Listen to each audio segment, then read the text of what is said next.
Live session का कार्यक्रम प्रारंभ हो गया है। थोड़ा सा विलंब हुआ, परंतु यह अब शुरू हो चुका है। तो चलिए अपने विषय पर हम चलते हैं। और आज का जो विषय है, जीव अति सूक्ष्म है, असीम भाव वाला है। तो जीव अति सूक्ष्म होते हुए यहाँ पर देखिए दो बातें हैं। जीव अति सूक्ष्म है, बहुत ही सूक्ष्म है। जीव के बारे में कई बातें अभी श्वेतास्त्रों उपनिषद के आखिरी श्लोकों में बताई जा रही हैं।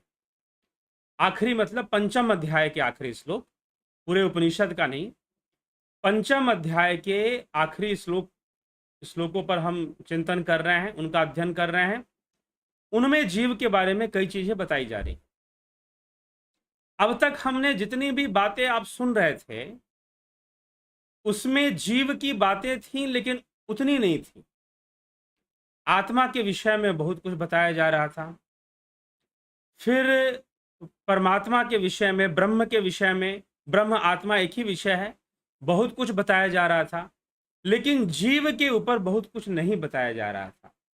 श्वेतास्त्रोपनिषद की यह विशेषता है कि जीव के ऊपर यहां बहुत कुछ एक साथ बताया जा रहा है।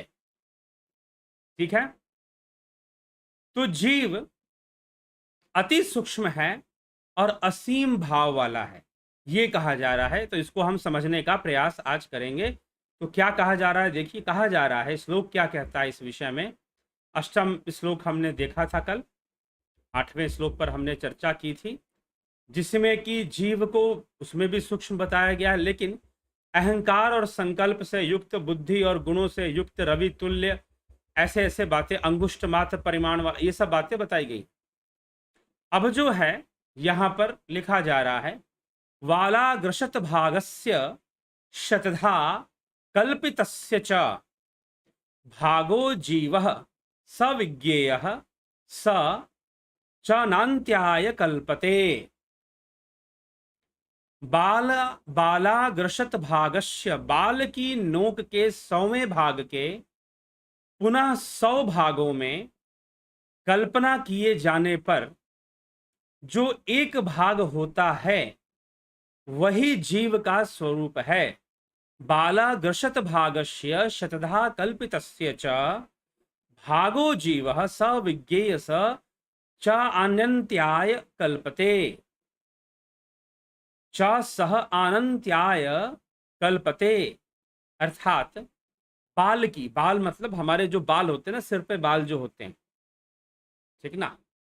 तो सिर पर जो बाल होते हैं कम है मेरे आजकल, ठीक है, लेकिन जो बाल कितने पतले होते हैं, कितने सूक्ष्म होते हैं, आपने देखा है।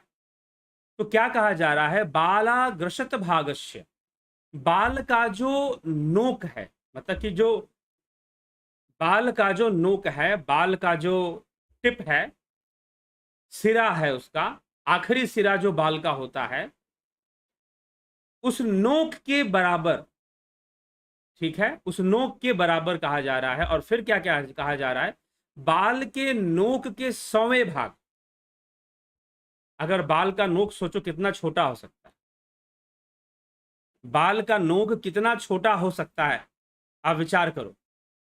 और उसका 100वां भाग, दूसरा भाग नहीं, तीसरा भाग नहीं, चौथा भाग नहीं, 100वां भाग, जो शायद आप आंखों से देख भी नहीं सकते, शायद माइक्रोस्कोपिक विजन में, वो भी इलेक्ट्रॉनिक माइक्रोस्कोप से शायद दिखेगा कुछ, शायद।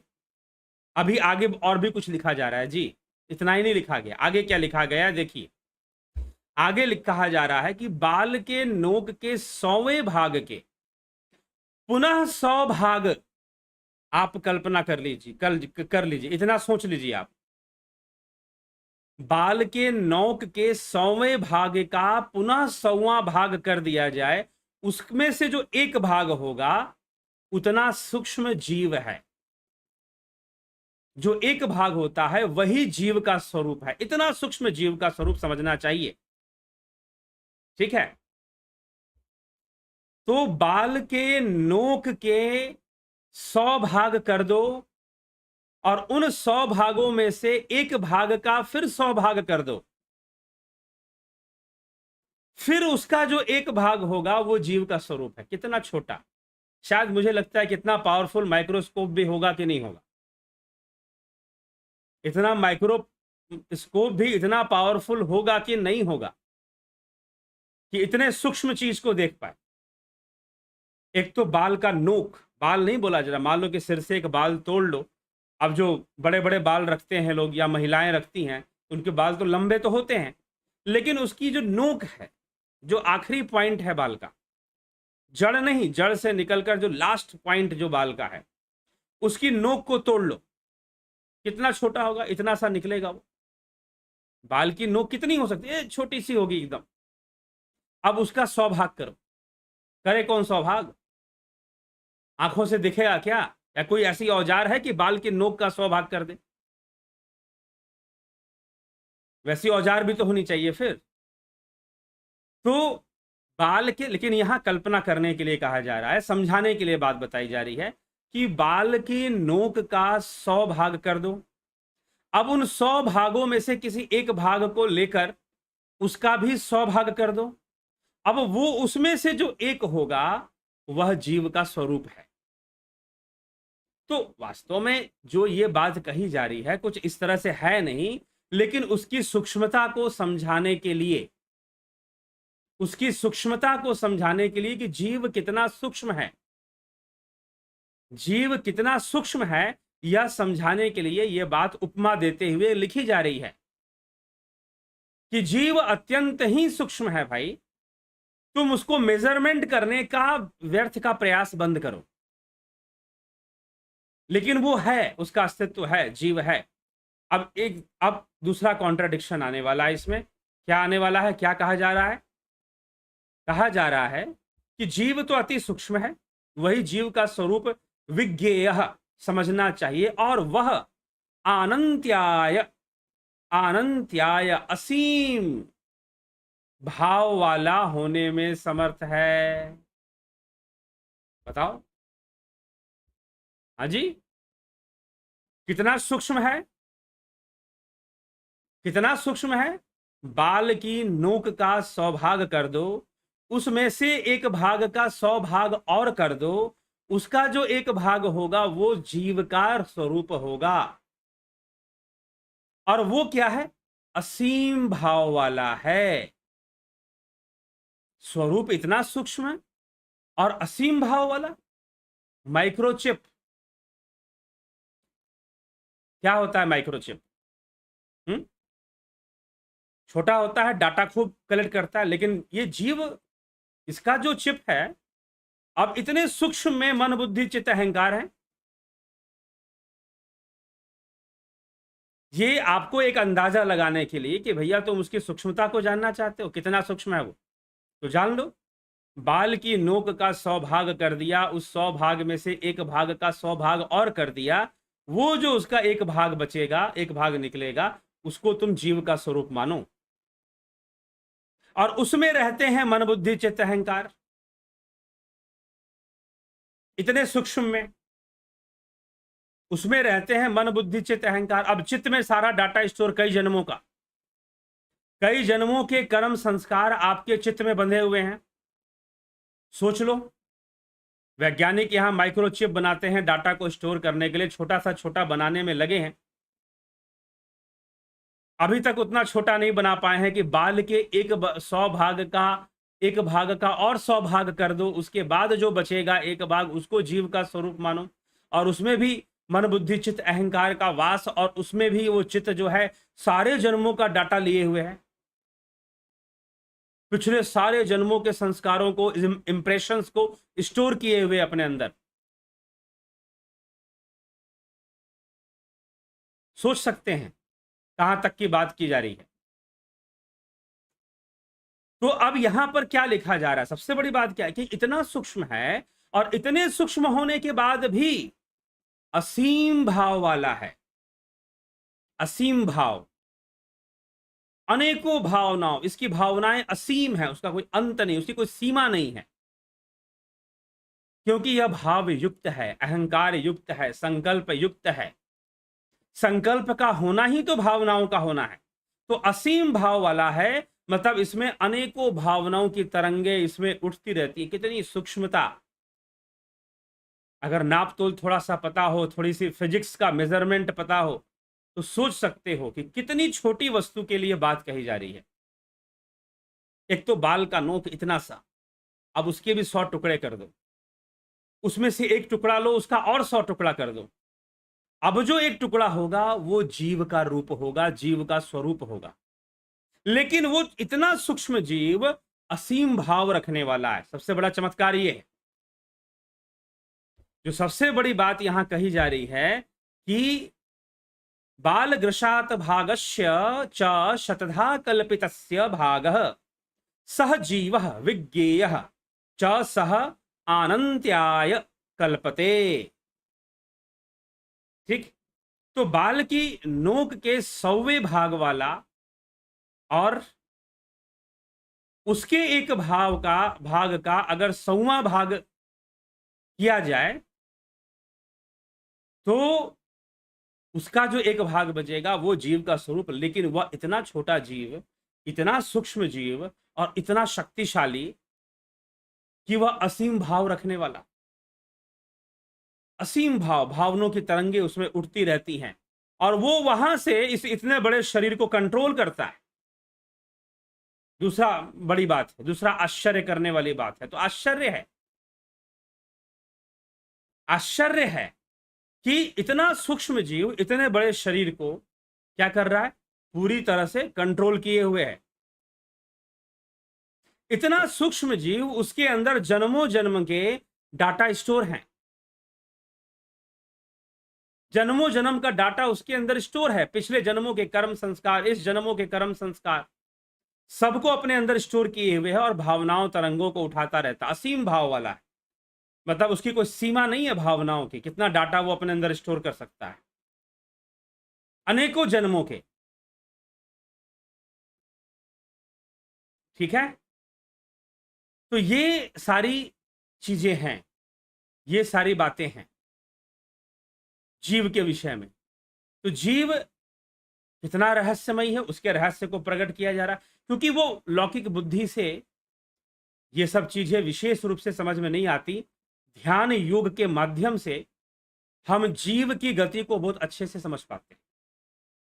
विचारों की तरंगे किस प्रकार से उठती हैं, किस प्रकार से हावी होती हैं हमारे ऊपर, ये सारी चीजें। अब सोच लो कि मन कितना सूक्ष्म होगा। जीव के अंदर मन का वास, चित्त का वास, अहंकार का वास, बुद्धि का वास।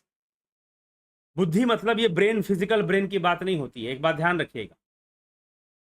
बुद्धि तत्व है जो कि मृत्यु के बाद भी रहती है। अंतःकरण चतुष्टय में से कोई नष्ट नहीं होता, यह ध्यान रखिए। ठीक है, जीव का नाश नहीं होता, जीव अविनाशी है। जब मृत्यु होगी तो शरीर ही नष्ट होगा, जीव तो शरीर का त्याग कर देगा, क्योंकि भाई अब ये काम करने लायक नहीं रह गया। तो जीव अपने अंदर कर्म संस्कारों को, पिछले कई जन्मों के कर्म संस्कारों को संजोए हुए है, बनाए हुए है।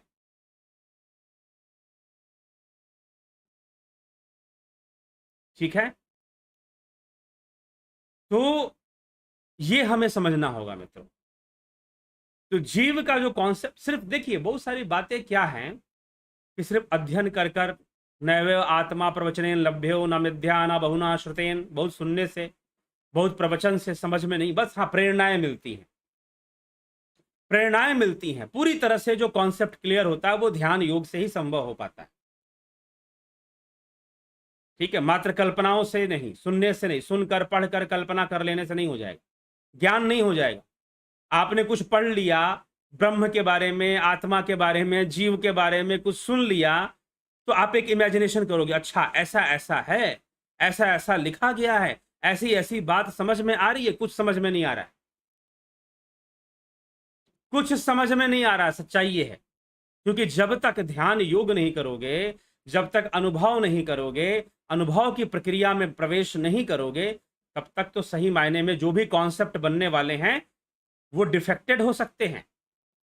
लेकिन कुछ लोग हैं जो सोचते हैं अरे नहीं, गीता पढ़ लिया, उपनिषद पढ़ लिया, हो गया, समझ में आ गई बात। नहीं जी, आप अगर ये सोचकर बैठे हुए हैं कि मैं यहां पर, कुछ लोग मुझे लिखते हैं आप रट्टू तोता हो, कमेंट में आता है मुझे, ठीक है भैया, आप हमको रट्टू तोता ही समझे और हमारे चैनल पर अपना समय बर्बाद ना करें। मैं उनको रिप्लाई करता हूं, ऐसे लोगों को मैं साफ साफ रिप्लाई करता हूं कि क्यों चैनल पर समय बर्बाद करते हो, बहुत सारे यूट्यूब चैनल है, जाइए देखिए उसको।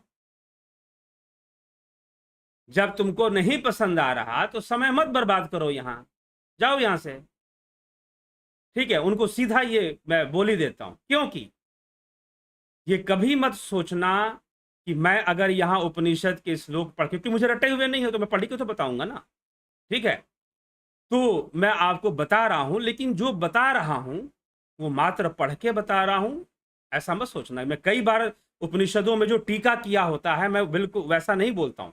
जब मुझे लगता है कि हाँ टीका थोड़ा सही जा रहा है तो मैं उसको ले लेता हूं। जहां मुझे लगता है कि नहीं, जैसे अंगुष्ठ मात्र, अब सुनिए, अब यही उपनिषद है, आप टीका जाके पढ़ लीजिएगा। अंगुष्ठ मात्र को क्या लिखा गया है कि ये माना गया है कि अंगूठे के आकार का होता है और हृदय में रहता है, ये साफ साफ यहां लिखा हुआ है। इसलिए अंगुष्ठ मात्र शब्द का, जी नहीं, अंगुष्ठ मात्र का ये अर्थ नहीं होता, फिर तो कंफ्यूजन हो जाएगा। आप सोचो कि एक श्लोक में कहा गया अंगूठे के बराबर और एक श्लोक में कहा जा रहा है बाल की नोक के 100 भाग, और उसके 100वें भाग में जाकर हम पहुंचेंगे तो उतना छोटा उसका स्वरूप है, तो अंगूठे के बराबर का, वो अंगूठा तो इतना सा बड़ा है, अंगूठा हमारा इतना सा बड़ा है, देखो कुल मिलाकर, तो जीव इतना होता है क्या? मूर्खता है, बेवकूफी है जो लोग ऐसा एक्सप्लेनेशन दे रहे हैं, मूर्ख लोग हैं वो। क्या आत्मा को अंगुष्ठ मात्र लिखा गया है तो आत्मा इतना बड़ा होता है क्या? गधे जैसी बुद्धि हो गई है क्या?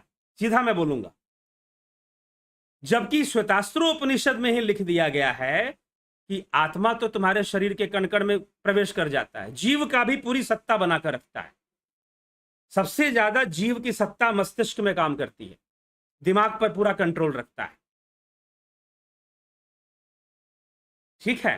तो जो विषय इंद्रियों का नहीं है उसकी उसकी परिकल्पना या उसको इंद्रियों के इंद्रिय अनुभूति से उसको मापने की कोशिश ही बंद कर दो। अंगुष्ठ मात्र का मतलब यह नहीं होता ये अंगूठे का साइज, बिल्कुल नहीं होता, क्योंकि ये अंगूठे का साइज इंद्रिय अनुभूति है और आत्मा इंद्रियों से परे है। आत्मा इंद्रियों से परे है, तो ये अंगूठे का साइज अगर नापोगे तो महामूर्ख बने जा रहे हो, और जो जो भी तुमको विद्वान बता रहा है वो खुद महामूर्ख है,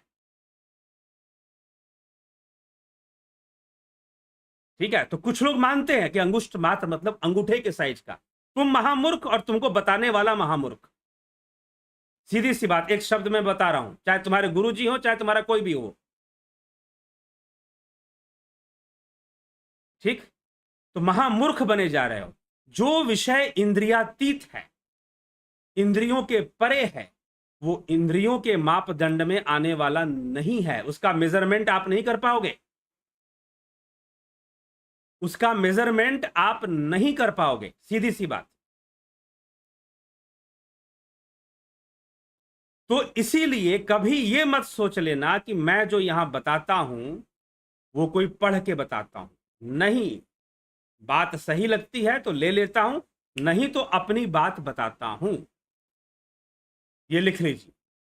और वो जो मैं बात बताता हूं वो ध्यान योग पर आधारित होती है। इसलिए उपनिषद समझना है, गीता समझना है, अगर ये सोचकर बैठे हो कि सारी बात पढ़कर समझ में आ जाएगी तो नहीं आएगी,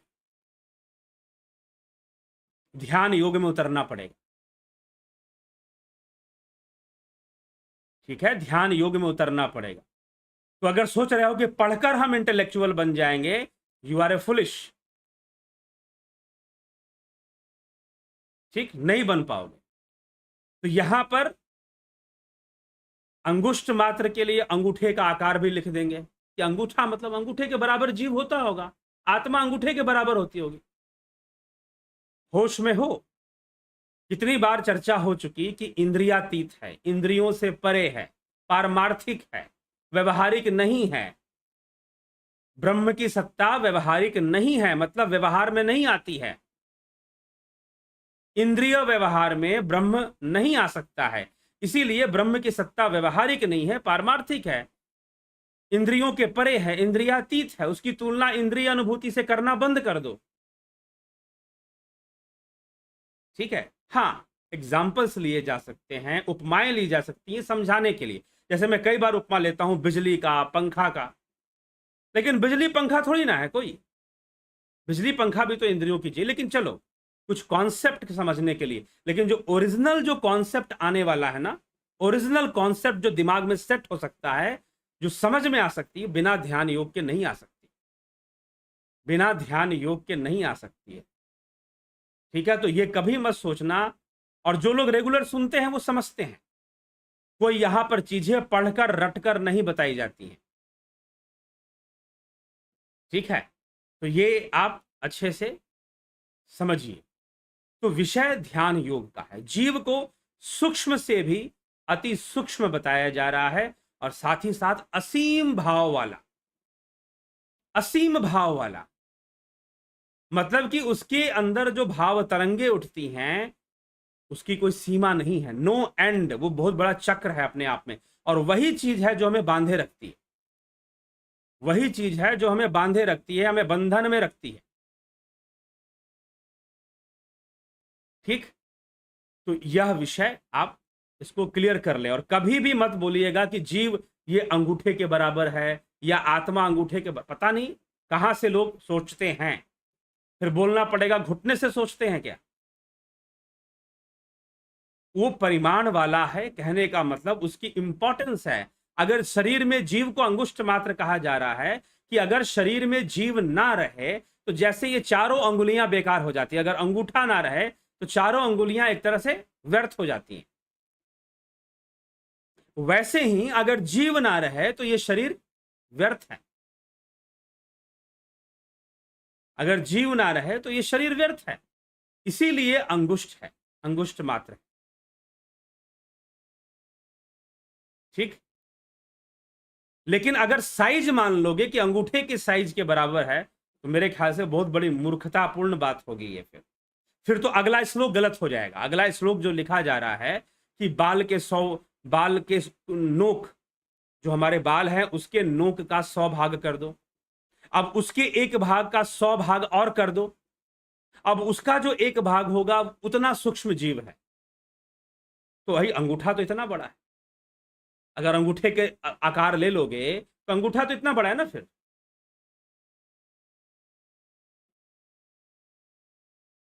ठीक है, तो ये सारी चीजें हो जाती है। तो जीव का स्वरूप वैसा है, उस तरह से जीव के स्वरूप का वर्णन उपनिषदों में किया जा रहा है। और असीम भाव वाला, इतना सूक्ष्म होते हुए भी, इतना छोटा होते हुए भी, आप देखो कि आपके फोन में,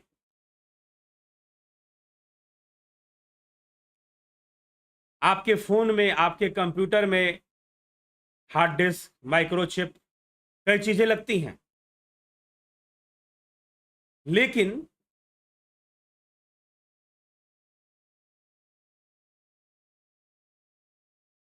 कई चीजें माइक्रोचिप वगैरह लगी हैं, छोटी होती हैं, लेकिन फिर भी इतनी छोटी तो नहीं होती, और उनका मेमोरी फुल हो जाएगा। उनका जो मेमोरी है वो फुल हो जाएगा, डाटा फुल हो जाएगा। आप परेशान हो जाते हो, मेमोरी फुल हो गया, मेमोरी फुल हो गया। आजकल व्हाट्सएप पे लोग खूब मैसेज भेजते हैं, खूब मैसेज भेजते हैं, मेमोरी फुल कर देते हैं। लेकिन ये कितना सूक्ष्म है, कितना सूक्ष्म है, और इसका मेमोरी कभी फुल नहीं होता। ठीक है जी, 100 जन्म भी ले लोगे तो 100 जन्मों का डाटा भी स्टोर करके रख लेगा, कर्म संस्कारों को स्टोर करके रख लेगा। ठीक है, तो ये चीजें हैं, रहस्य है, जीव का रहस्य है, अंतःकरण का भी रहस्य है, बहुत सूक्ष्म विषय है ये। तो चलिए, जीव के बारे में इस तरह से बताया गया है इस श्लोक के अंदर कि वह इतना सूक्ष्म होते हुए क्या है, इतना सूक्ष्म होते हुए जो जीव है असीम भाव वाला है, उसकी भावनाओं की कोई सीमा नहीं है, भाव तरंगे उसमें इतनी उठती हैं कि एंडलेस है। ठीक है, तो इस प्रकार से यहां पर कहने की बात कही गई है। और उन्हीं भावनाओं के दम पर, उन्हीं भाव तरंगों की शक्ति से जो जीव है इस शरीर के ऊपर कंट्रोल रखता है, उसकी भोग वृत्ति बनी रहती है शरीर के माध्यम से, और वो कर्म करने की इच्छाएं, डिजायर्स, कामनाएं उसे बार बार शरीर धारण करने के लिए विवश करती हैं, और पुनरअपि जननम पुनरअपि मरणम का चक्कर जो है लगा रहता है। जीव की यही गति है, काल चक्र में वो घूमता रहता है। ठीक है, फिर जब उसे समझ में आ जाएगी बात कि नहीं मुझे इसके ऊपर जाना है, मुझे मुक्ति चाहिए, तो फिर वो उसकी यात्रा शुरू करेगा इसी शरीर के माध्यम से, मनुष्य देह के माध्यम से। बड़े भाग मानुष तन पावा, सुर दुर्लभ सदग्रंथ गावा, साधन धाम मोक्ष करी द्वारा, पाई न जेहि परलोक सवारा। ठीक है, तो ह्यूमन बॉडी, मनुष्य का शरीर, क्राउन ऑफ क्रिएशन भी से कहा गया, सृष्टि का सिरमौर, मोक्ष का साधन बनता है, योग का साधन बनता है। भोग का साधन तो सभी हैं, जितने भी योनियां हैं, जितने भी शरीर हैं, सब भोग का साधन है, लेकिन मोक्ष का साधन, योग का साधन यह शरीर ही है। ठीक है, तो ये चीज है। तो इसीलिए हमें ये सोचना समझना है, विचार करना है, विचार करके सोच समझकर हमें इस मार्ग पर आगे बढ़ना चाहिए।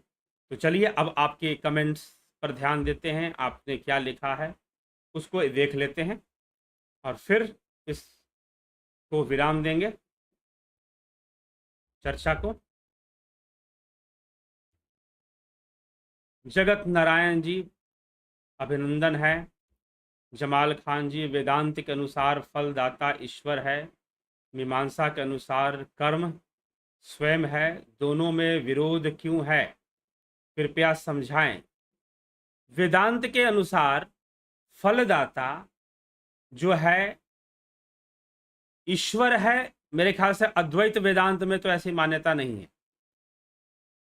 ठीक है, जो वेदांत का प्रथम चरण जिसको कहा जाता है उसमें ऐसी मान्यता नहीं है। ठीक है, दूसरी बात क्या है कि मीमांसा क्या है, मीमांसा क्या है पहले ये समझिएगा। और जो दूसरे ग्रंथ लिखे गए हैं वो एक अनुसंधान की प्रक्रिया में लिखे गए हैं, तो उन बातों का एक्सेप्टेंस सबसे पहले है जो सामने दिखाई दे रहा है, खासकर मीमांसा के अंदर जो सामने दिखाई दे रहा है, तो उन बातों का जो स्वीकार्य है वो सबसे पहले होता है। तो कर्म ही फलदाता है, कर्म के, क्योंकि जब तक कर्म नहीं होगा तो क्या ईश्वर फल दे देगा, प्रश्न ये है। अब यहीं पर बातें आ जाती है ना। एक बात बताइए कि भक्त पर कृपा होनी चाहिए, ये भगवान की इच्छा है कि भक्त की इच्छा है? क्या भक्त अगर भक्ति ना करे तो क्या भगवान कृपा करेंगे? नहीं करेंगे। अगर नहीं करेंगे कृपा तो सारी बातें तो निर्भर भक्ति पर हो गई ना, भक्त और भक्ति पर सारी बातें टिक गई। सारी सीमा कहां पर निर्भर हो गई? भैया तुमको भगवान की कृपा चाहिए तो तुम भगवान की भक्ति करो, ये कह दिया गया। जब ये कह दिया गया मतलब भगवान अपनी मर्जी से किसी पर कृपा नहीं करेगा, जो भक्ति करेगा उसके ऊपर करेगा, जो नहीं करेगा उसके ऊपर नहीं करेगा, ये वाली बात आ जाएगी फिर। तो भगवान की कोई अपनी मर्जी दिख नहीं रही है इसमें। तो अगर कर्म फल नहीं देते, ईश्वर देता है, तो ईश्वर क्या बिना कर्म के भी फल दे देगा? प्रश्न ये है। ठीक है, ईश्वर क्या बिना कर्म के भी फल दे देगा? तो अब वेदांत में कई मान्यताएं हैं। ठीक है, तो कुछ मान्यताएं ऐसी हैं जैसे कि गोस्वामी तुलसीदास जी लिखते हैं, तो अगर हम ले लें उनकी, गोस्वामी तुलसीदास जी की जो मान्यता है विशिष्टा अद्वैत से मिलती है। ये वेदांत के विभाजन बाद में हुए मध्यकालीन युग में जो भक्ति युग आया उसमें विभाजन हुआ है, और उसमें कर्म की प्रधानता कम हो गई, ईश्वर निर्भरता की प्रधानता बढ़ गई। नहीं तो अगर कर्म की प्रधानता होती तो कहानी कुछ और हो जाती। फिर कर्म की प्रधानता कब थी? जब सिकंदर का आक्रमण हुआ था, उस समय चाणक्य जैसा गुरु, चाणक्य जैसा कर्मशील व्यक्ति, गुरु जो है वेदांती वैदिक गुरु इस देश में थे, जिन्होंने ये नहीं सिखाया कि तुम ईश्वर से प्रार्थना करो, जिन्होंने ये सिखाया कि सेना खड़ी करो, सिकंदर आ रहा है, सेना खड़ी करो, संगठित हो जाओ, सारे राज्यों को संगठित किया, कर्म करके दिखाया। ठीक है, तो चाणक्य क्या थे? वैदिक थे। कर्मकांडी ब्राह्मणों के कुल में उनका जन्म हुआ था, तो मीमांसा की विचारधारा हावी थी। मीमांसा क्यों एक्टिव हो गई, ये बताइए। क्यों आज भी अगर आप जाएंगे हिंदू धर्म के अंदर, तो आज भी जो घर घर के अंदर जो विचारधारा प्रवेश करके बैठी हुई है ना, वो मीमांसा की विचारधारा है। ये जितने भी पर्व त्योहार मनाए जाते हैं कि आज दिवाली मनानी है, आज पूर्णिमा है, आज अमावस्या है, पूर्णिमा को ये करना है, अमावस्या को ये करना है, दिवाली में ये वाली पूजा करनी है, मकर संक्रांति में गंगा स्नान करना है, ये सारे नियम किसने दिए हैं पता है आपको? मीमांसा ने दिए हैं। आज भी हिंदू समाज के घर घर में जो विचारधारा काम करती है वो मीमांसा शास्त्र की विचारधारा है। आचार्य कुमारिल भट्ट, जैमिनी ऋषि, और वो क्या सिखाते हैं? कर्मठता सिखाते हैं। वो कर्म सिखाते हैं। वो ये नहीं कहते हैं कि तुम ईश्वर पर निर्भर होकर बैठ जाओ। और यही कारण था, और इसी विचारधारा के चाणक्य थे, इसीलिए सिकंदर जैसे योद्धा को भी बैकफुट कर दिया।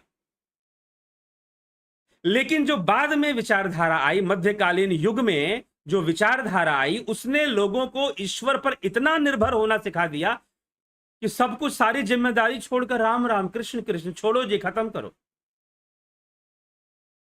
इसीलिए मैं कहता हूं, अंधकार युग लाना है इस देश के अंदर तो ईश्वर निर्भरता लेकर आओ। अगर अंधकार युग लेकर आना है तो ईश्वर निर्भरता लेकर आओ, और नहीं तो फिर कर्म में विश्वास करो और टेक्निक में विश्वास करो। महर्षि पतंजलि टेक्निक में विश्वास करते हैं। Use the technique. माया को कंट्रोल में लाना है, इंद्रियों को कंट्रोल में ले आना है, जीवन को मैनेज करना है, थॉट्स को कंट्रोल करना है, तो यूज द टेक्निक्स। ठीक है, तो ये समझ लीजिए अच्छे से। तो अब प्रश्न ये उठता है, क्या कोई ईश्वर, क्या कोई परमात्मा, अगर व्यक्ति कर्म ना करे तो वो फल देने का दम रखता है? कोई कहे कि मैं खाना नहीं खाऊंगा, मेरा पेट भर दे भगवान, ठीक है ना, मैं खाना नहीं खाऊंगा, मेरा पेट भगवान भर दे, ठीक है। हाँ, अगर वो कुछ टेक्निक यूज करे तो शायद हो जाए, लेकिन कब तक और कितने लोगों के साथ? कितने लोगों के साथ? किसी एक के साथ या सबके साथ? How many people? ठीक है, तो अगर किसी एक व्यक्ति के साथ ऐसा हो रहा है कि वो खाना नहीं खा रहा है और उसका पेट भर रहा है, दूसरे भी लोग भगवान का नाम ले रहे हैं, वो भी खाना नहीं खा रहे हैं, लेकिन भगवान उनका पेट नहीं भर रहा। द्रौपदी का चीर बढ़ रहा है, तो क्या सबका चीर बढ़ रहा है? क्या सबकी लाज बच रही है? अगर द्रौपदी की लाज बच रही है तो क्या सबकी लाज बच जा रही है? यहां प्रश्न है। इस पर हम पूरा वीडियो कर चुके हैं। क्या भगवान सब पर कृपा कर देते हैं क्या? तो शक्ति किसके पास है? सारी बातें निर्भर कहां करती है? यहां पर आपके अंदर में क्या है, आपका योग बल कितना है, आपके अंदर भक्ति की शक्ति कितनी है, सारी बातें इस पर निर्भर करती हैं कि ना कि भगवान पर निर्भर करती हैं। अगर भगवान पर निर्भर करती तो भगवान की मर्जी, फिर वो किस पे कृपा करेगा, नहीं करेगा। भगवान राम चाहते तो दशरथ जी को मोक्ष दे देते, लेकिन दशरथ को मोक्ष नहीं मिला। दशरथ गए सुरधाम, दशरथ गए सुरधाम, ये लिखा हुआ है। सुरधाम मतलब स्वर्ग की प्राप्ति। मोक्ष होना, स्वर्ग होना अलग चीज है। कर्म का फल। अगर भगवान राम केवट के पास गए, अगर भगवान राम शबरी के पास पहुंचे, तो उनके कर्मों का फल देने ही पहुंचे, उनकी तपस्या का फल देने ही पहुंचे। तो सारी बातें निर्भर किसके ऊपर करती हैं? स्वयं भक्त के ऊपर निर्भर करती है, ना कि भगवान पर निर्भर करती है। तो कुल मिलाकर कर्म पर ही तो निर्भरता बन गई ना। अगर आपको भगवान की भी कृपा प्राप्त करनी है तो आपको उसके संदर्भ में कर्म करना है, ठीक है। तो क्या अगर कर्म नहीं होगा तो क्या भगवान करके दिखा देगा? क्या बिना खाए सबका पेट भर के दिखा देगा? और कितने दिन तक दिखा देगा? कब तक दिखा देगा? क्या जीवन भर के लिए वो किसी का पेट भरेगा बिना खाए? बिना खाए क्या जीवन भर के लिए वो अपना पेट भरेगा किसी का? और क्या कितने आदमी का, कितने लोगों का पेट भरेगा बिना खाए? तो बहुत सारी बातें। तो इसीलिए कर्म प्रधान विश्व रचि राखा, ये बात साफ साफ एक गोस्वामी तुलसीदास जी ने लिख दी। अच्छी बात है कि उसने क्या किया है, कर्म को प्रधान बनाकर रचना कर दी है। अब जो होना है उस कर्म के सिद्धांत से होना है। यहां तक कि जब रामचरितमानस में बड़ा सुंदर प्रसंग आता है, भगवान राम जब वनवास जाते हैं और पहले दिन वनवास में निषाद राज के यहां वो रुकते हैं। ठीक है, अब निषाद राज भाई वो कहते, निषाद राज कहते हैं कि चलिए आप मेरे घर चलिए, वहां सो जाइएगा। ठीक है, तो भगवान राम कहते हैं कि नहीं, मैं वनवासी हो चुका हूं, इसलिए मैं किसी नगर घर में नहीं जाऊंगा, वन की स्थिति में ही सोऊंगा। तो उन्होंने जो सूखे पत्ते थे, पुआल आदि जो होता है, इसको हम परली बोलते हैं, तो परली आदियों का जो एक चटाई जैसा बनाकर उनको वहां पर सोने के लिए उन्होंने दे दिया। लक्ष्मण जी जागे रहे, निषाद राज जागे रहे, दोनों आपस में बातें रहे कि कितना कष्ट भोगना पड़ रहा है। तो वहां पर गोस्वामी जी लिख रहे हैं, काहू न को सुख दुख कर दाता, निज कृत कर्म भोग सब भ्राता। कोई किसी को सुख दुख देने वाला है नहीं, निज कृत कर्मों से ही सब आने वाला। ठीक है, तो वेदांत के अनुसार ईश्वर कर्मों का फल देने वाला है। अद्वैत में यह मान्यता नहीं, अद्वैत इसको नहीं मानता है। हाँ, दूसरे वेदांती जो बाद में हुए वो उसको ऐसा वो कहते हैं कि ईश्वर फल देने वाला है, लेकिन व्यवहारिकता में चीजें प्रूव हो जानी चाहिए कि ईश्वर ही देने वाला। मैं नहीं भी खाऊंगा और ईश्वर का नाम लूंगा तो मेरा पेट जो है भर जाएगा बढ़िया से, और मेरा स्वास्थ्य भी अच्छा रहेगा, पूरी ताकत भी बनी रहेगी। ये चीज घटनी चाहिए और सब लोगों के साथ घटनी चाहिए जो भी भगवान का नाम लेकर करे। ठीक है, तो हम मानेंगे कि हाँ ये चीज है, ये चीज है। ठीक है, नहीं तो व्यक्ति निर्भर हो जाएगा, हर बात व्यक्ति पर निर्भर करेगा, भगवान पर निर्भर नहीं करेगा। हर बात व्यक्ति पर निर्भर करना शुरू कर देगा, ईश्वर पर निर्भर नहीं करेगा। व्यक्ति खुद कैसा है, उसके अपने कर्म कैसे, उसकी अपनी भक्ति कैसी है, उसका अपना योग कैसा है। अगर उस भक्ति में शक्ति है तो ठीक है, नहीं तो नहीं होगा। ये बात यहां पर आ जाएगी। तो फिर निर्भरता तो उसी के ऊपर आ गई ना, भगवान पे कुछ निर्भर रहा ही नहीं फिर। ठीक, तो ये चीज है। हाँ ठीक है, पहले के जमाने में हम जो है सत्ता को मान करके भाई उसने जो किया वो सही किया, जबकि हो रहा है कर्मों से ही, हो तो रहा है कर्मों से ही और प्रकृति के सिद्धांत से ही हो रहा है सब। लेकिन अल्टीमेटली मान लीजिए कोई घटना घट गई, कहीं पर बहुत बुरी घटना घट गई, आप कुछ भी नहीं कर पाए, कोई कुछ भी नहीं कर पाया और घटना घट गई। जैसे आजकल लोग अफगानिस्तान के बारे में कुछ कुछ कह रहे हैं, तो मान लोगे ना, अंततः कह दोगे कि भाई ऊपर वाले की इच्छा थी, ऊपर वाला यही चाहता था, ये कह दोगे। लेकिन सच्चाई ये है कि सारा खेल नेचर का है, प्रकृति का है, और जो प्रकृति है वो स्टेबिलिटी किसी को नहीं देती है, ये ध्यान रखिएगा। वो राजा को रंग रंग को राजा बनाती रहती है, वो फेरबदल करती रहती है। कोई सोचे कि मेरी पावर और मेरी सत्ता स्टेबल रहेगी, अंधविश्वासी है वो, किसी की सत्ता को वो स्टेबल होने नहीं देती, क्योंकि चेंज उसका सिद्धांत है, परिवर्तन उसका नियम है। वो लोग बदल देगी, आदमी के विचार बदल देगी, दिमाग बदल देगी, बहुत कुछ बदल देगी। ठीक है, तो क्या क्या बदल देगी इसका अंदाजा लगाना मुश्किल है। हाँ, नेचर जो है वो पाप को भी बना के रखती है, पुण्य को भी बना के रखती है। लेकिन तुम क्या ईश्वर के बारे में मान लोगे कि ईश्वर पाप को बना के रखता है? अगर आप कहते हो कि ईश्वर फल देने वाला है तो इट मीन्स कि वो पापियों को भी फल देता है।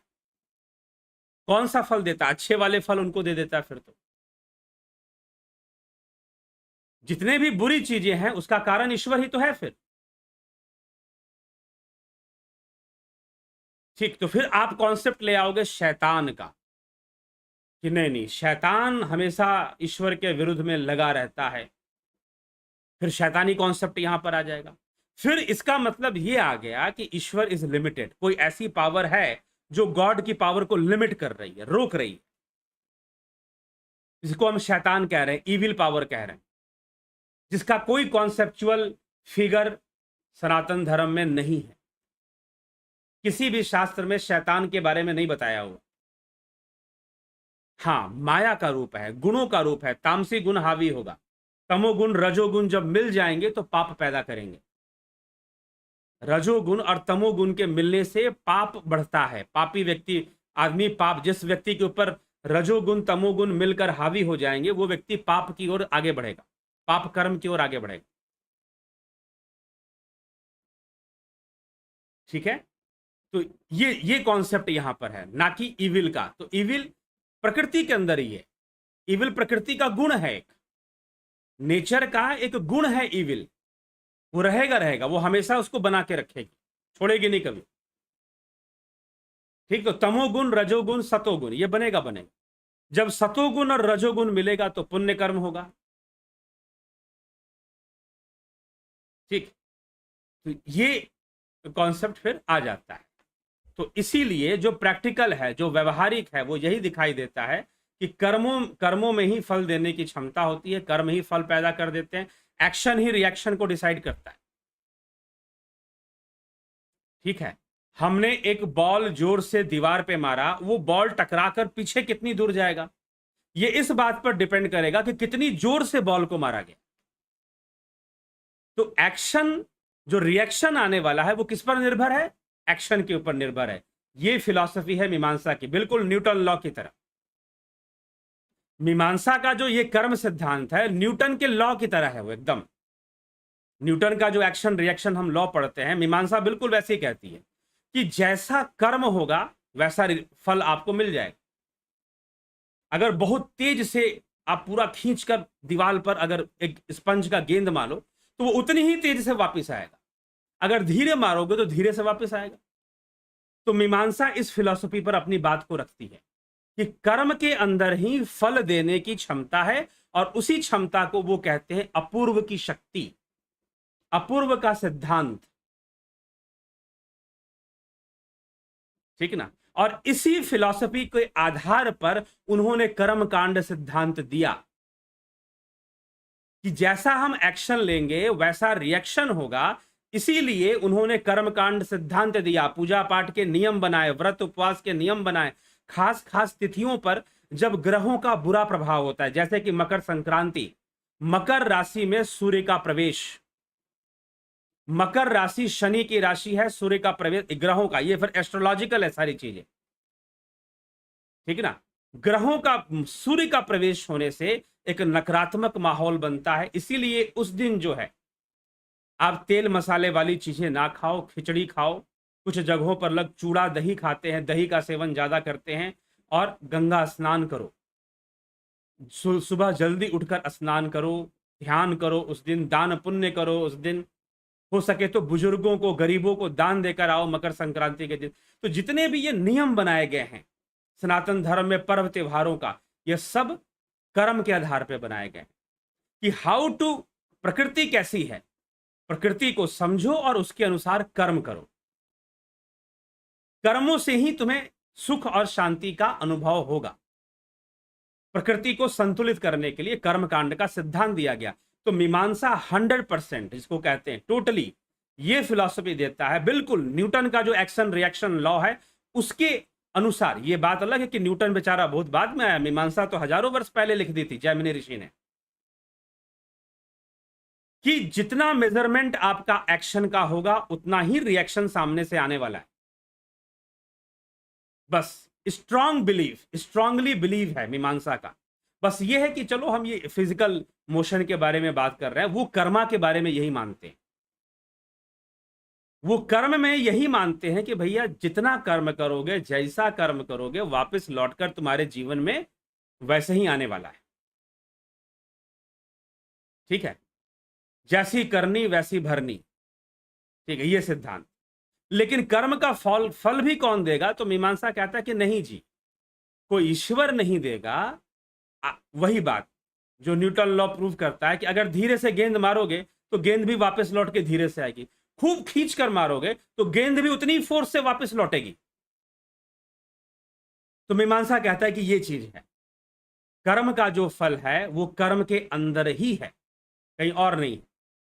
उसको उन्होंने कहा अपूर्व की शक्ति, क्योंकि कर्मों का फल तुरंत नहीं मिलता, कई बार कई समय बाद मिलता है। अब हम अगर फिजिकल वर्ल्ड में हम देखें, मटेरियल वर्ल्ड में हम देखें, तो हमारे पूर्वजों ने खूब पेड़ काटे, 100 150 200 वर्षों तक उसका फल नहीं आया था, अब आ रहा है फल। ग्लोबल वार्मिंग बढ़ रही है, पेड़ के कटने से पोल्यूशन बढ़ रहा है, ऑक्सीजन लेवल डाउन हो रहा है, फल आ रहा है अब। तो इतने सालों बाद फल आ रहा है, 200 वर्षों बाद फल आ रहा है। 200 वर्षों पहले पेड़ की कटाई बहुत बड़े लेवल पे हुई थी पूरी दुनिया में। जनसंख्या जो थी बहुत तेजी से, मानव जनसंख्या बढ़ रही थी, अब बढ़ चुकी है, कई देशों में तो बहुत ज्यादा बढ़ चुकी है, अब बढ़ चुकी है। लेकिन अब जो है हमें रिजल्ट मिल रहा है, पेड़ों के काटने का जो दुष्परिणाम है अब हमें मिल रहा है, और आगे और भुगतना है अभी, क्योंकि जनसंख्या नियंत्रण के लिए कोई मानवीय विचारधारा नहीं है, सोच नहीं है, ठीक है। तो इसीलिए समस्याएं बढ़नी है, तो फल तो आ रहा है ना, अब आ रहा है फल। तो कई चीजों, अब 200 सालों में एक आदमी का शायद 2 बार जन्म हो जाएगा उसका, तो 2 बार मरकर 2 बार पैदा हो जाएगा वो, पुनर्जन्म के सिद्धांत के अनुसार, ठीक है। तो अपने कर्मों का फल भोगेगा। तो बाद में जो कर्मों का फल मिलता है, जो प्रारब्ध के हमें रूप में जो कर्मों का फल आता है, वो कैसे आता है? अपूर्व की शक्ति से आता है। अपूर्व सिद्धांत, मीमांसा का जो अपूर्व सिद्धांत है उसके अनुसार आता है, ठीक है। तो क्योंकि ईश्वर को भावातीत माना गया है, तो ईश्वर की कोई मर्जी नहीं होती कि फलाने व्यक्ति पर कृपा करना है या फलाने व्यक्ति पर कृपा नहीं करना, उसकी कोई मर्जी नहीं होती। एक प्रोटोकॉल सेट है, एक सिद्धांतिक चीज उसने सेट कर दी है कि भाई जो ऐसे कर्म करेगा उसके साथ ऐसा होगा, जो ऐसे कर्म करेगा उसके साथ ऐसा होगा। तो इस तरह से कर्म के सिद्धांत पर वो अपना चीजों को चलाना शुरू कर देता है। तो ये चीजें इस पर, ये मान्यता है, ये समझ विकसित की गई है मीमांसा के अंदर। तो इसमें ईश्वर कुछ कर लेगा कर्म के उसमें, या उसको, हाँ, एक एक नियम बताया गया है कि कर्मों से बचने के लिए प्रायश्चित का एक नियम दिया गया है कि थोड़ा सा आपको राहत मिल जाएगी अगर आप किसी पाप कर्म आपसे हो गया है, निषिद्ध कर्म हो गया है, तो उसका प्रायश्चित कर्म, बस। ठीक, चलिए आगे बढ़ते हैं।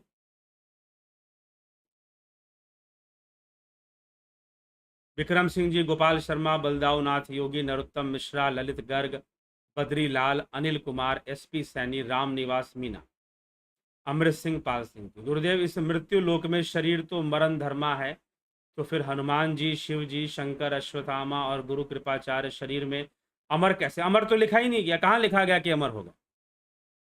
क्या बात करते हैं?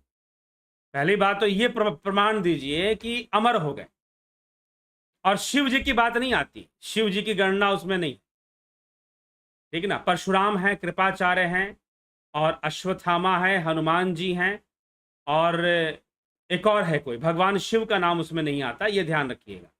वो श्लोक है, मैं श्लोक आपको पढ़कर मैं बता भी दूंगा कि संभवतः महाभारत का ही श्लोक है जिसमें 5 लोगों का नाम लिया गया है, ठीक है। 5 लोगों का नाम लेकर अंत में लिखा गया है चीर जीविना। अमर शब्द का प्रयोग नहीं है, अमर लिखा होगा तो अमृत शब्द का प्रयोग होगा, अमर शब्द का प्रयोग होगा, अविनाशी शब्द का प्रयोग होगा, लेकिन उनको लिखा गया है चीर जीविना। चीर जीवी मतलब लंबी आयु, हजारों वर्ष की आयु, ठीक है। तो हनुमान जी, अश्वत्थामा जी, कृपाचार्य जी और परशुराम जी, एक नाम भगवान परशुराम का है, ठीक है। और एक और नाम है, वो नाम मैं थोड़ा सा भूल रहा हूं, एक और नाम है। तो इन 5 लोगों को, उसमें भगवान शिव का नाम नहीं है, इतना ध्यान रखिए। शिव अजन्मा है, जो अजन्मा है उसकी आयु का कोई मतलब नहीं, ठीक है जी। तो इसीलिए शिव का नाम है ही नहीं, वो तो, ये अमरता तो बात उसकी होगी ना जिसने शरीर में जन्म लिया है। शिव प्रकट होते हैं, शिव अपनी इच्छा से अपने आप को सामने ले आते हैं किसी भावना के वशीभूत। लेकिन शिव अजन्मा है, तो उसके लिए उसके ऊपर लागू ही नहीं होगा ये। तो अब उनके लिए क्या शब्द, जो श्लोक है उसको कहा गया है चीरजीवी। वहां पर अंत में जो शब्द लिखा गया है चीरजीवी, अमर नहीं हुए, लंबी आयु वाले हुए। और फिर जो योगी, जो जैसे अश्वत्थामा था, तो अश्वत्थामा के बारे में कहा गया कि मृत्यु के बाद प्रेत योनि में भटकने लगा। हनुमान जी ने समाधि ले ली, ठीक ना, योग समाधि से उन्होंने अपने आप को लीन किया, उन्होंने अपने आप को, ये मान्यता है। अब जो है कृपाचार्य आदि के लिए भी इसी तरह की बातें हैं, समाधि वाली बातें हैं, द्रोणाचार्य आदि। कृपाचार्य हैं, द्रोणाचार्य सॉरी नहीं है, द्रोणाचार्य की तो मृत्यु हो गई थी। तो ये चर्चा है। भगवान परशुराम हैं, उन्होंने समाधि ली भगवान राम को अपनी जिम्मेदारी देने के बाद, ठीक है। हाँ, कुछ लोगों को वो शिक्षाएं देते रहे उसके बाद भी, ऐसी बात नहीं है। आवश्यकता पड़ने पर देव कृपा से अगर किसी को कुछ सिखाना था, कुछ बताना था, तो वो उन्होंने काम किया। बाकी अपना अभियान रोक दिया था जब भगवान राम आए, तो परशुराम जी का जो अभियान था वो रुक गया था भगवान राम के आने के बाद। उन्होंने अपना धनुष दे दिया था भगवान राम कि अब ये धनुष तुम संभालो। तो ये चीज घटना घटी थी। तो इसीलिए तो परशुराम जी का नाम आता है, कृपाचार्य का नाम आता है, अश्वत्थामा का नाम आता है, और हनुमान जी का नाम आता है, और एक और नाम आता है जो मेरे अभी स्मरण में नहीं है। तो 5 लोगों का नाम जो आता है, और उनको चिरजीवी कहा गया। चिरजीवी मतलब लंबी आयु वाले, ना कि अमर। ये हमने उसका अर्थ निकाल दिया है अमर, और उसका प्रचार कर दिया है। अब प्रचार कर दिया है हमने, उसी को मान के बैठ गया। लेकिन आप उस श्लोक को पढ़िए, निकालिए, ढूंढिए, इंटरनेट पे भी शायद मिल जाए। वहां पर अमर शब्द का प्रयोग है या चिरजीवी शब्द का प्रयोग है,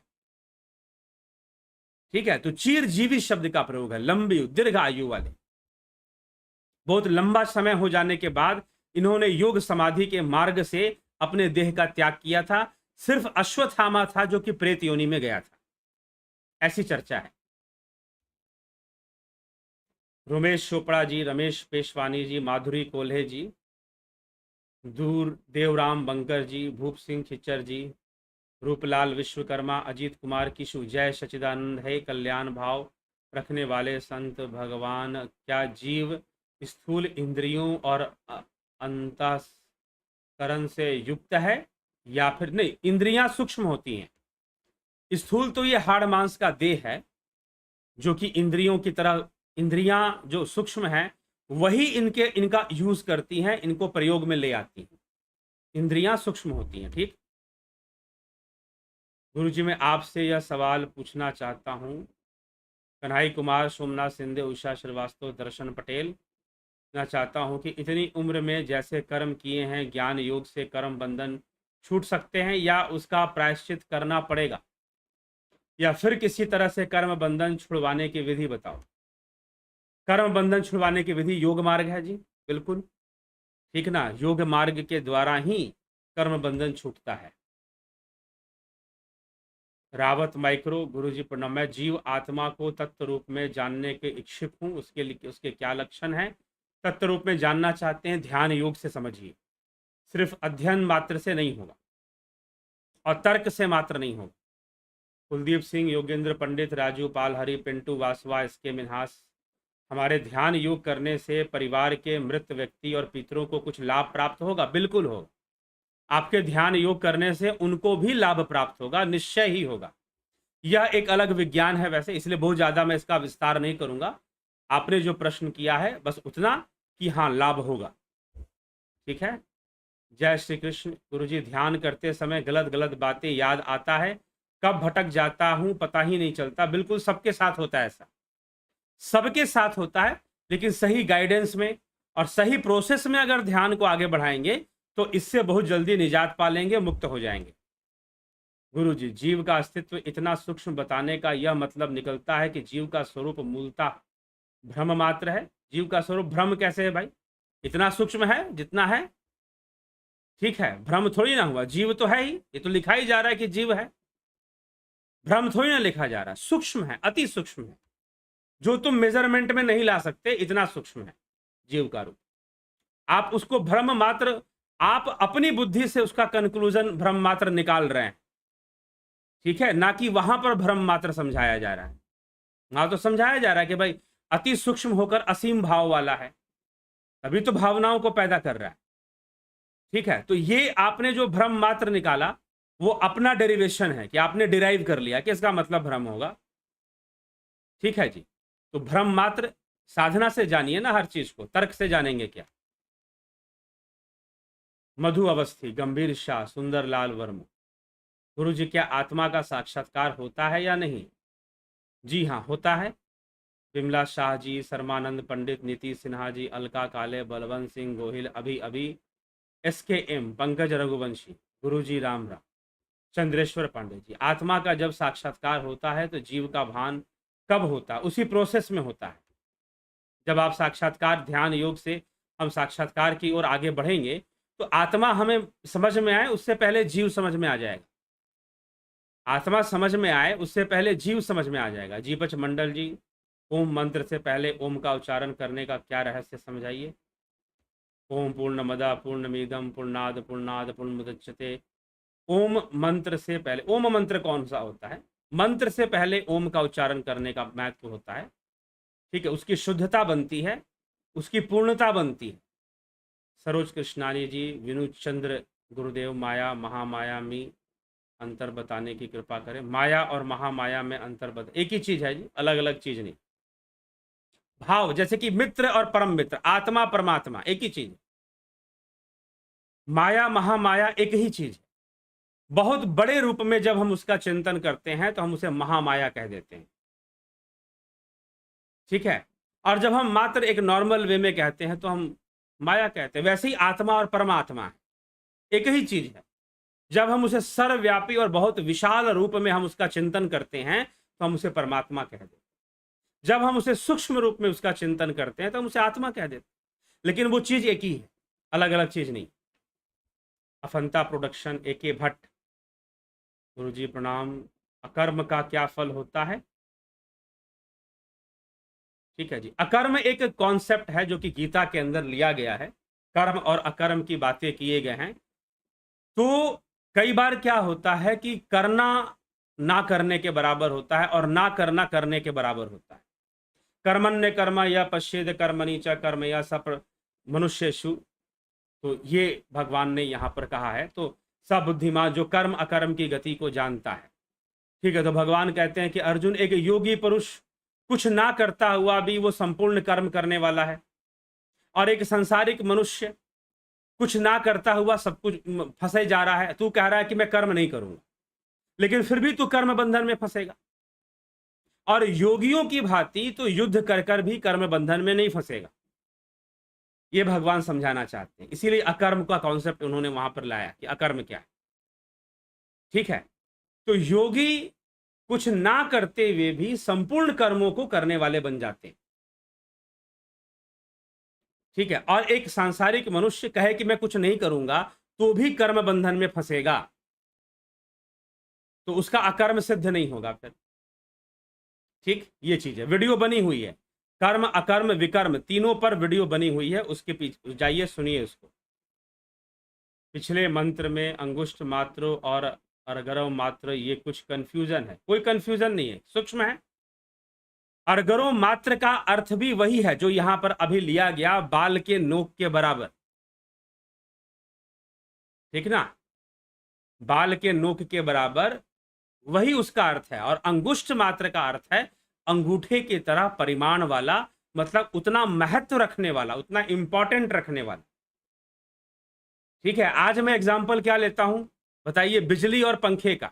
क्यों? क्योंकि आज के जमाने में ये बिजली पंखा है, इसीलिए जब उपनिषद लिखे गए तो संभवतः ऐसी व्यवस्थाएं नहीं होंगी, ठीक है, जिससे कि बिजली और पंखे का उदाहरण लिया जा सके।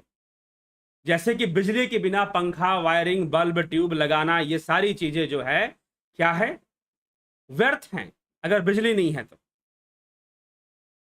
ठीक, बिना जीव के ये शरीर, तो अंगुष्ठ मात्र लेने का यही मुख्य अर्थ है। बाकी अगर आप तर्क से समझना चाहते तो तर्क ढूंढते रहिए, तर्कों का अंत नहीं है। अगर ध्यान योग से समझना चाहते तो ध्यान योग में उतर जाइए। और वैसे भी बिना ध्यान योग के चुनौती है कि कोई समझ के दिखा दे, चैलेंज है इस बात को, क्योंकि सही सही कॉन्सेप्ट वो समझ ले, असंभव है बिना ध्यान योग के। सचिन मलवल जी, जब वो ध्यान योग करेगा, अंतर्मुखी होगा, वही तरीका है जानने का। भगवान कृष्ण भी अर्जुन को इसलिए बार बार कह रहे हैं, जब तक वो करेगा ही नहीं सही रास्ते पर, तब तक समझने का कोई मतलब ही नहीं। कॉन्सेप्ट, सही कॉन्सेप्ट मिलने का प्रश्न ही नहीं उठता है, कहीं ना कहीं गड़बड़ जरूर हो जाएगा। नमस्कारम गुरु जी। ज्ञानेंद्रिया अंदर भी देखती हैं या बस बाहर? अंदर भी देखती हैं। वेद व्यास जी, अलका काले, ओम नमः शिवाय, वीरेंद्र यादव। गुरु जी, जीव और शिव में क्या अंतर है? बहुत भारी अंतर है। शिव आत्मा है। ध्यान योग का कोर्स ना किया हो तब तक उपनिषद का सही अर्थ ना समझकर वो भी भटकावे जैसे लगते हैं। जी हाँ, भटकावे जैसे लगेंगे ही लगेंगे, कितना भी सही समझो। चलिए ठीक है, इसी के साथ विचारों को मित्रों यहाँ विराम देंगे, और बहुत बहुत आभार आप सभी का। बस इतना ध्यान रखिए कि आगे चैनल को सब्सक्राइब जरूर कर दें। मात्र सब्सक्राइब करने वाले लोग ही अब प्रश्न कर सकते हैं, पूछ सकते हैं। आगे ये और स्ट्रिक्ट हो सकता है, क्योंकि प्रश्नों की संख्या बहुत ज़्यादा होती है, समय ज़्यादा खिंचता है। तो अगर प्रश्न ज़्यादा नहीं हुए तो मैं तो सबको कवर कर ही लेता हूँ। ठीक है, आज भी कवर कर ही लिया, लेकिन हर चीज की एक मर्यादा सीमा जरूर होती है, और क्षमताएं भी होती हैं। तो उसको ध्यान में रखते हुए जो है प्रश्नों की सीमा भी निश्चित भविष्य में की जाएगी। ठीक, ये चीजें हैं। तो इसीलिए चलिए, और ध्यान योग का जो लोग कोर्स अटेंड करने वाले हैं, वो 29 अगस्त से ध्यान योग का कोर्स शुरू होगा। उसका रजिस्ट्रेशन चालू है। आप रजिस्ट्रेशन करना चाहते हैं, पेमेंट कर कर मेंबरशिप आप ले सकते हैं। ठीक है, मेंबरशिप लेकर 29 तारीख से कोर्स उनका चालू हो जाएगा। उनको लिस्ट में ऐड कर लिया जाएगा और उनका कोर्स उस अपने टाइम पर शुरू हो जाएगा। दूसरी चीज, ऑफलाइन मोड में जो साधना ध्यान योग करना चाहते हैं, कई लोग कहते हैं ऑफलाइन मोड में हम करेंगे, हमको ऑनलाइन पर विश्वास नहीं है। ठीक है, हालांकि जो ऑनलाइन कर चुके हैं वो भली भांति जानते हैं कि क्या मिला है। तो हाँ ठीक है, कुछ लोगों के साथ समस्याएं हो सकती हैं कि भाई वो ऑफलाइन मोड में ही कर पाएंगे। तो निश्चय ही ऑफलाइन मोड में, वैसे तो आपको ज़्यादा समय उसमें, अगर 1 महीने का कोर्स करेंगे, हाँ, लेकिन 1 महीने का वो रहेगा नहीं। मैं बता देता हूँ, क्योंकि हम ऑफलाइन शुरू करने वाले हैं। ऑफलाइन मोड में आपको मेडिटेशन में ट्रेन करने का काम शुरू करने वाले हैं, लेकिन ऑफलाइन मोड में इंटरनेट के माध्यम से नहीं होगा, क्योंकि इंटरनेट के माध्यम से जो होता है उसको ऑनलाइन कहते हैं। आपको आमने सामने बैठना पड़ेगा, आपको वहाँ आना पड़ेगा। आप हर जगह नहीं पहुंच पाएंगे, जहां हम व्यवस्था करेंगे वही तो आएंगे ना, और जहां हमारे लिए पॉसिबल होगा हम वहां करेंगे व्यवस्था। तो अभी फिलहाल के लिए ये ऑफलाइन मोड की साधना जो है, पटना के अंदर, पटना सिटी के अंदर, शहर के अंदर आप अगर ज्वाइन करना चाहते हैं ऑफलाइन मोड, तो सितंबर के महीने से, डेट अभी हम बताएंगे, अभी डेट फाइनल नहीं है, सितंबर के महीने से आप ऑफलाइन मोड के लिए तैयारी कर सकते हैं। अगर आप आना चाहते हैं तो उसके लिए मुझसे बात कर सकते हैं, व्हाट्सअप मैसेज कीजिए। अगर ऑफलाइन मोड में ज्वाइन करना चाहते हैं तो आएंगे आप, लेकिन ऑफलाइन मोड में सेम कोर्स होगा, सारी चीजें वैसे के वैसे फॉलो होंगी, लेकिन वो महीना भर के लिए नहीं होगा, 1 मंथ के लिए नहीं होगा, क्योंकि 1 महीना आपका भी बर्बाद होगा फिर। तो इसीलिए उसको शॉर्ट कर दिया जाएगा, टाइम टेकिंग उसमें कम किया जाएगा, और एक साथ आपको ज़्यादा चीज़ें बताई जाएंगी। यहाँ पर क्या होता है कि आपको दिया भी जाता है और प्रैक्टिस करने का टाइम भी दिया जाता है, कि भाई आपको इतना वीडियो दे दिया है, अब आप इसका अभ्यास कीजिए और बताइए आपको कैसा फील हो रहा है, कैसा एक्सपीरियंस हो रहा है। ये एक्सपीरियंस फिर पूछा जाता है, फीडबैक लिया जाता है लोगों का। ठीक है, लेकिन जब ऑफलाइन मोड में होगा तो आपको साधना करवाई जाएगी, सामने बिठा कर करवाई जाएगी। हाँ, आपको बता देने के बाद आपको पूरा ही बताया जाएगा, टाइम देने वाली बात वहां पर फिर नहीं रहेगी। तो विद इन वीक, 1 हफ्ते के अंदर पूरा कोर्स कंप्लीट हो जाएगा, जो 1 महीने में होता है। ऑफलाइन मोड में ये चलेगा, 1 हफ्ता भी शायद ना लें, उससे भी कम समय में करेंगे। ठीक है, 3 से 4 दिन के अंदर सारा कोर्स कंप्लीट किया जाएगा, और आपको उसे सीखने के लिए उपस्थित होना पड़ेगा। अगर आप ऑफलाइन मोड के ही वो है कि नहीं भाई हमको ऑफलाइन में ही करना है, यू आर मोस्ट वेलकम। आप आइए, पटना के हमारे सेंटर पर आपको आना पड़ेगा, साधना केंद्र, वहाँ आना पड़ेगा आपको, और वहाँ आकर आपको सीखना पड़ेगा। ठीक है, यहाँ स्टे करने की व्यवस्था बताई जाएगी आपको। अगर संभव होगा हमारे पास तो हम आपको बताएंगे, नहीं तो आपको अपनी व्यवस्था करनी पड़ेगी।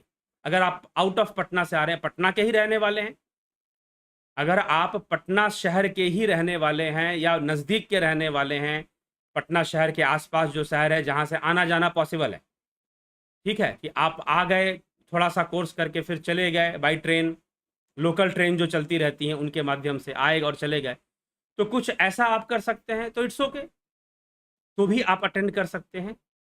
पटना में रहकर आप रहने वाले हैं यहीं के, इसी शहर के, और फिर अटेंड करना चाहते हैं तो भी आप ऑफलाइन मोड में अटेंड कर सकते हैं, तो बहुत ही आसान रहेगा आपके लिए। और आप बाहर से आके अटेंड करना चाहते हैं तो उस कंडीशन में आप बात करिए, आप कैसे स्टे करेंगे, किस तरह से स्टे करेंगे, उस विषय में आप चर्चा कर सकते हैं, ठीक है। तो ये चीज़ है, लेकिन ऑफलाइन मोड का कार्यक्रम अगले महीने से शुरू हो जाएगा, सितंबर के महीने से, ठीक है। जो लोग ज्वाइन करना चाहते हैं ऑफलाइन मोड में, आमने सामने बैठकर सारा कोर्स करना चाहते हैं, अपना रजिस्ट्रेशन करवाएं, अपना कांटेक्ट करें, बताएं व्हाट्सएप नंबर पर। और जो ऑनलाइन ज्वाइन करना चाहते हैं उनका तो 29 तारीख से शुरू हो रहा है कोर्स। एक व्यक्ति ने मुझसे ये भी कहा कि मैं ऑनलाइन कंप्लीट कर लेता हूं और फिर मैं 1-2 दिन के लिए आपके पास आ जाऊंगा। मैंने कहा मोस्ट वेलकम। सबसे समझदारी वाली बात कि मैं ऑनलाइन कर लेता हूं पूरा कोर्स और फिर मैं 1 दिन के लिए या 2 दिन के लिए आपके आमने सामने बैठकर भी सारा गाइडेंस ले लूंगा। चलेगा क्या? बिल्कुल चलेगा। कोई शुल्क लगेगा, दूसरी बार का कोई शुल्क नहीं लगेगा। आपने अगर ऑनलाइन पेमेंट कर कोर्स कर लिया है और उसके बाद आप 1 या 2 दिन के लिए मेरे पास आ रहे हैं कि भाई एक बार हम आमने सामने बैठकर भी देख लें, कर लें, तो मैंने कहा कि ये तो आपने बहुत बढ़िया सोचा है, बहुत बढ़िया दिमाग लगाया है और बहुत बढ़िया सोच रखी है आपने, ठीक है। इससे आपके समय की बचत भी होगी और पूरा आपको मिल भी जाएगा, ठीक है। तो अगर आप ऐसा सोच सकते हैं तो अच्छी बात है। आप ऐसा भी सोच सकते हैं कि ऑनलाइन कर लेते हैं और 1 दिन के लिए या 2 दिन के लिए आप मेरे पास आ जाइए, अगर आपको लग रहा है कि नहीं आमने सामने बैठकर करना जरूरी है तो ऐसा भी कर सकते हैं। या फिर मैं, अगर आप किसी ऐसे शहर के हैं जहां मैं आना जाना मैं कई बार रखता हूं, अभी तो कोरोना काल में सब इधर उधर बंदी हो गया था, लेकिन फिर भी मैं, जैसा कि कुछ लोगों को पता ही है कि मैं पूना गया था कुछ महीने, फरवरी के महीने में मुंबई पूना होकर आया था। तो जहाँ मेरा आना जाना है, दिल्ली, मुंबई, पूना, कुछ ऐसी जगहों पर, तो अगर है, अगर होता है तो आप वहाँ भी मिल सकते हैं। अगर आपने ऑनलाइन कोर्स किया है, सारा प्रोसेस को मेरे सामने बैठकर फिर से सीखना करना चाहते हैं, मोस्ट वेलकम, ठीक है, वहाँ भी कर सकते हैं। अगर मेरा जाना होता है तो पॉसिबली मुंबई पूना का विजिट हो सकता है, दिल्ली का भी हो सकता है। तो ये चीज़ें हैं, उनके लिए मैं कह रहा हूँ, लेकिन बाकी जगहों का तो, हर जगह का तो नहीं होगा। कई जगहों से लोग कोर्सेज अटेंड करते हैं। तो अगर आप आना चाहते हैं और आपको लगता है कि नहीं पूरा कोर्स मैं ऐसे ही सीखूंगा आमने सामने बैठकर, तो आप 5 दिन का समय लेकर, 1 हफ्ता का समय लेकर आ जाइए आप, ठीक है। हाउ विल यू स्टे, उसकी व्यवस्था लगभग आपको ही करनी पड़ेगी। हाँ, आप हमसे बात करेंगे तो व्यवस्था कैसा, कहाँ करना, कर सकते हैं, वो आपको बताना पड़ेगा, ठीक है। तो ये चीज़ है, तो ये आप ही के ऊपर निर्भर करता है, लेकिन ऑफलाइन मोड का कार्यक्रम हम शुरू कर रहे हैं, ये बात सही है। अगले महीने से, सितंबर के महीने से आप जिनको उसको करना है संपर्क बनाएं, या फिर कोर्स कंप्लीट कर चुके हैं और फिर भी आना चाहते हैं एक बार आमने सामने बैठकर, तो भी मोस्ट वेलकम है जी। चलिए, कोई उसका कोई शुल्क नहीं होगा फिर, जिन्होंने कोर्स कंप्लीट कर लिया है। तो विराम देंगे इसी के साथ। बहुत बहुत आभार आप सभी का, और जुड़े रहने के लिए, बने रहने के लिए चैनल के वीडियोस जरूर शेयर कर दिया करें, लोगों तक पहुंचाया करें, ठीक है। बहुत आभार आपसे।